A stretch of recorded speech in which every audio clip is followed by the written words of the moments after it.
2022 concluded with nearly 11% inflation and a series of walkouts by nurses, immigration officers, driving test examiners, postal staff and railway workers in the worst strikes the country has seen in more than a decade. There were also signs that for the first time since leaving the European Union in 2020, public opinion has turned sharply against Brexit. More than three-quarters of British firms said the UK's post-Brexit trade deal with Europe is not helping them increase sales, according to a survey by the British Chambers of Commerce. Much of this year's dramatic change emanated from the royal family.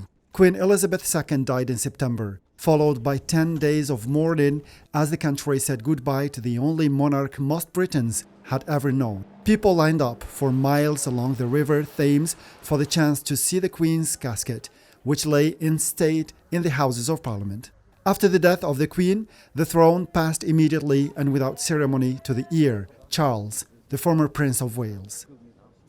Charles was officially proclaimed king on the Saturday following the Queen's death. This event took place at St. James's Palace in London, in front of a ceremonial body known as the Accession Council.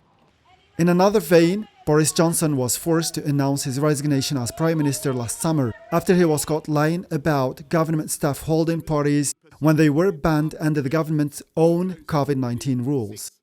Members of the Conservative Party chose Foreign Secretary Liz Truss to succeed Johnson in September.